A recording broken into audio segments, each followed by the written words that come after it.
छत्तीसगढ़ विधानसभा में वित्त मंत्री ओपी चौधरी ने अपना दूसरा बजट पेश किया। बजट में 1 रुपए पेट्रोल सस्ता करने और सरकारी कर्मचारियों के लिए 53% डीए का भी ऐलान किया गया है। वहीं 2025-26 के लिए वित्त मंत्री ने अपने हाथों से इस बजट को लिखा है। 1,62,100 करोड़ का बजट सदन में रखा गया, जो पिछले साल के मुकाबले 12% ज्यादा है। वित्त मंत्री ओपी चौधरी ने ज्ञान यानी गरीब, युवा, अन्नदाता और नारी पर फोकस करते हुए गति थीम पर बजट पेश किया।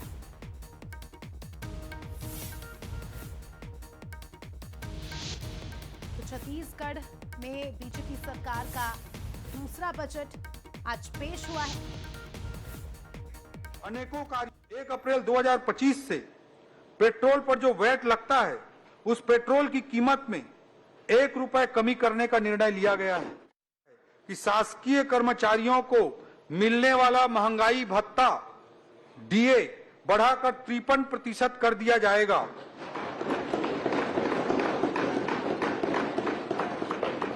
और मार्च माह का वेतन जो अप्रैल में देय होगा, बढ़े हुए महंगाई भत्ते के साथ दिया जाएगा। और वित्त मंत्री ओपी चौधरी ने आज छत्तीसगढ़ का दूसरा बजट पेश किया है और शायद सरकार के इस दूसरे बजट को लेकर कई सारे बातें थी। और ज्ञान से लेकर गति तक का सफर कैसा रहा ओपी जी? ज्ञान अर्थात गरीब, युवा, अन्नदाता और नारी का कल्याण हमको सुनिश्चित करना है। अगर एक वेलफेयर स्टेट के रूप में इन सब वर्गों के लिए वेलफेयर स्कीम्स, कल्याणकारी योजनाएं चलानी है, तो उसके लिए इकॉनमी में सरकार के पास पैसे इकट्ठे होने भी जरूरी है। इसलिए गति की जो रणनीति है वो इकोनॉमिक डेवलपमेंट के लिए जरूरी है। गति के 4 फैक्टर हैं जो फोकस करते हैं गवर्नेंस पे, इंडस्ट्रियल ग्रोथ पर, टेक्नोलॉजी पर और एक्सीलरेटिंग इंफ्रास्ट्रक्चर पर। तो इन चारों रणनीतियों के साथ हम आगे बढ़कर आर्थिक विकास को जब तेजी सुनिश्चित करेंगे, तभी ज्ञान के कल्याण के लिए काम कर पाएंगे। सर, अभी तक का ये सबसे बड़ा बजट है, आपने इस पर लगातार काम भी किया, सभी मंत्रियों के साथ बैठ के भी लिया, अलग अलग लोगों से भी सुझाव मांगा।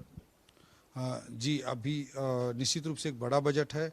इसमें कैपिटल एक्सपेंडिचर पर भी, पूंजीगत व्यय पर भी ऐतिहासिक वृद्धि करके दिखाने का काम हमने किया है।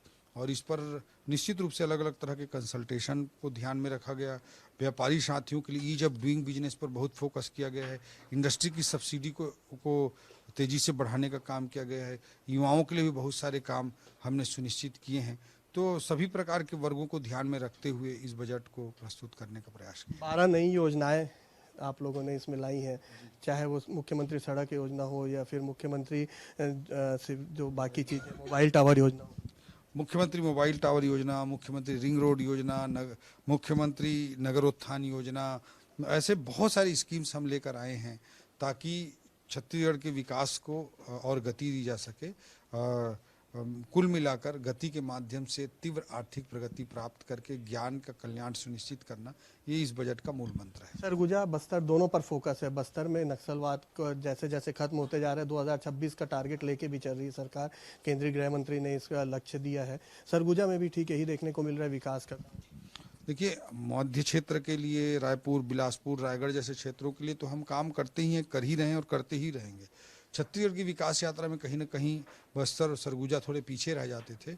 इसको फोकस करते हुए पिछले बार के ही बजट में मैंने कहा था बस्तर सरगुजा की ओर देखो, और उसी चीज़ को, उसी रणनीति को इस बार भी आगे बढ़ाते हुए फोकस वे में सरगुजा और बस्तर में विकास कार्यों को तीव्र करने की कोशिश हमने की है। आखिरी सवाल, विपक्ष का काम रहता है बजट की आलोचना करना, और वो आलोचना आज भी देखने को मिली।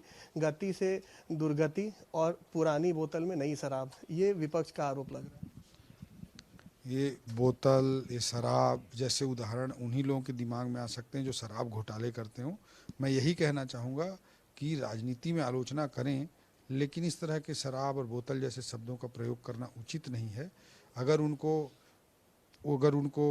व्यापारी साथियों का, अगर उनको किसान भाइयों का, अगर उनको महतारियों का, अगर उनको आवासहीन गरीबों का, अगर उनको पत्रकार साथियों का, अगर उनको इन सभी वर्गों के लिए सोचकर अगर कोई काम किया गया है, बजट बनाया गया है, और उसके बाद भी उनको दिखाई नहीं दे रहा है, तो उनके इस राजनीतिक चश्मे को मैं उन्हीं को मुबारक कहूँगा। कैमरामैन राहुल के साथ गौरव शुक्ला, बंसल न्यूज़, रायपुर।